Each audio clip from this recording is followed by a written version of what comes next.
Hey, drop out. Translate this in an hour. I glanced at the documents handed to me, with a mocking laughter. It appeared to be a contract written in French. It might be too hard for you without a college degree, but get it done in less than an hour. Behind those mocking words, I could sense the intent of ridicule, thinking I'd probably fail and wondering how they could make fun of me if I did. The surrounding co-workers watched the exchange with a mix of sympathy and disbelief. Reading such a document would take less than 3 seconds. As I quickly scanned the content, I was taken aback because it detailed an unbelievable deal. I skimmed through it, and this contract is just absurd. What? No way. You read that so quickly? Facing his raised, angry voice, I calmly pointed out the errors in the documents. My name is Sam. I'm a regular office worker at a certain company. Well, starting today, I'll be working at the New York headquarters. Growing up in a poor family, I started working on the ground at this company right after middle school. Back then, it was just a part-time gig, but eventually, I was hired full-time. My co-workers were kind, and despite my limited formal education, they taught me a lot, from the job itself to math and even languages. I learned a lot on the job. I always believed that what I learned would one day benefit the company and contribute to its growth. With that mindset, the company helped shape me into a respectable professional, recognizing my skills and eventually trusting me with an assignment to an overseas branch. Although my first venture abroad presented numerous challenges, it was rewarding, and I was able to build good relationships with the locals. To be honest, I have been offered higher positions multiple times but always declined because I prioritized hands-on work at the branch. It was a decision many people regretted, but they respected my choice and let me proceed how I saw it. Thanks to that, our overseas branch got on the right track, generating stable revenue. So, I've proudly returned to the New York headquarters. Though my departure here was bittersweet for many at the branch, I know they've grown enough to run it on their own. Many came to the airport to bid me farewell, bearing loads of gifts and bouquets. I waved back at them. I am heading back to the States and going to serve as a regular worker at the New York headquarters for a while to get accustomed to working there. I've missed my home country, and my co-workers are like family, so I was eagerly anticipating my return. I gazed out of the airplane window, lost in thought. After a long time away, I was excited about returning to the States and to the impressive new building of headquarters. Starting today, this is my workplace. As I looked around the spacious office, Harry gave a brief introduction about me. The co-workers, many of whom I didn't recognize, greeted me with applause. The only familiar face seemed to be Harry. For now, I'll be assigned to the sales department where Harry works, to get a grasp of the atmosphere and work routine of the New York headquarters. There's talk about me taking up a significant position later on, but revealing that now might intimidate some co-workers, so for now, they introduced me as just another co-worker returning from the branch. Starting from today, I look forward to working here. With that greeting, I bowed my head, and the co-workers greeted me with warm applause. I thought this was a great workplace. I never imagined that among the young, motivated co-workers, there would be someone with malicious intent. On the first day, I focused on understanding the workflow, getting to know clients, and familiarizing myself with ongoing contracts.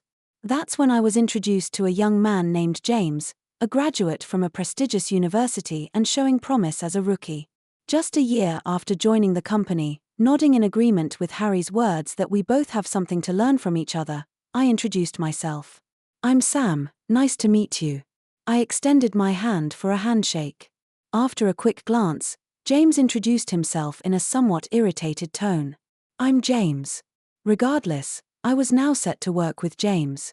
Thinking back, there was a sense of discomfort from the beginning. Sam, right? Keep in mind that I'm the senior here, after all. Understood. The moment the department left, his tone and attitude turned curt. However, I figured for a young and talented guy like him, mentoring a middle-aged man from a branch office must seem like a tedious task, so I decided not to let it bother me. Perhaps I shouldn't have been so accepting of his demeanor. For about the first week, I was able to learn the nature of the job by observing James at work. Since he didn't give me any explicit directions, I assumed it was a learn by watching kind of situation, but it seems I was mistaken. You're just sitting next to me, collecting a paycheck. Aren't you a little old to be doing that? That day, out of the blue, he dropped that comment, and I was taken aback. I have been diligently taking notes while watching James's work, ensuring I understood the workflow. I made it a point to remember all our clients and contract details and was already strategizing about future dealings. But to him, it seemed like I was slacking off. Before I could even explain the misunderstanding, James turned to chat with a passing female coworker. "Where's that coffee going?" he asked. "It's for Haru's office. He has a visitor," the female coworker responded. James quickly took the tray from her without even glancing at her puzzled expression. He turned to me and said, "You're just hanging around today too, aren't you? Do this simple task." I carefully took the tray, making sure not to spill the coffee. But it's okay. Let's get the guy who's been doing nothing all week to do some work," James continued. "All right, please take it to the reception room then." The female coworker, looking troubled, gave a slight bow, but James said, "No need for that now. Get moving," pushing me along with those words. Though I was confused, it was still a task I had been assigned. If I didn't hurry, I'd end up making the guests wait. "Understood," I said, carrying the coffee to the reception room. From then on, his arrogant attitude only got worse.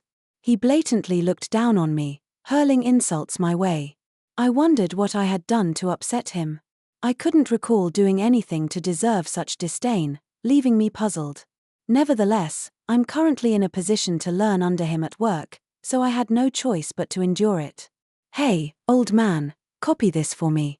We need it for the meeting, so make sure you get enough copies for all the members," James ordered.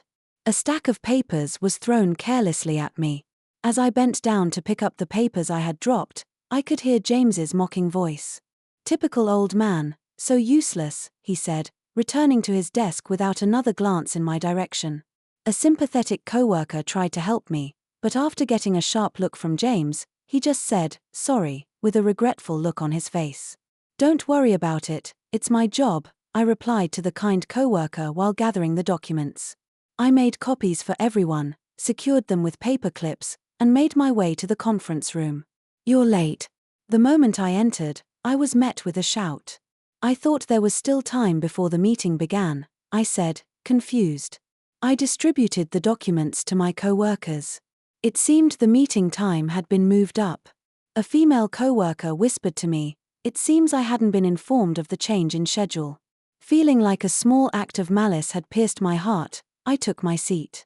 "Why are you sitting? You're not part of this meeting, old man," James's sharp voice echoed throughout the conference room. "I'd like to understand about the new product," I responded, feeling the situation was completely unfair. At that, James visibly scowled. "We're telling you to leave because even if you listen, it won't be of any use," he said. His disgruntled voice drew the attention of everyone in the room. Some looked annoyed, some gave me hurtful glances. I decided that staying would only be a nuisance. "I understand." "Excuse me," I quietly said, leaving the conference room behind. After softly closing the door, I bit my lip with sadness and frustration. I had returned to the NY headquarters to work, yet they wouldn't let me do anything. Still, I'm not in a position to defy James right now. Harry told me to learn from him. I don't want to let him down if I can't attend the meetings. All I can do is dive deep into the documents, research the details, and understand them. Throughout the hours-long meeting, I did what I could in my own way. The new product discussed in the meeting was set to be pitched to a major international company. James is at the center of this project.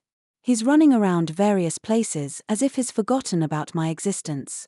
Right now, I'm left behind in the office sorting and processing the expense documents he told me to handle. Occasionally, there are receipts mixed in that shouldn't be processed as expenses, so I discreetly set them aside for later clarification. I plan to ask about the details later. However, for such a big project, I think James is making too many unilateral decisions. Each time he returns, he gives instructions to the co-workers, but he seems to be the only one who knows the detailed status of things.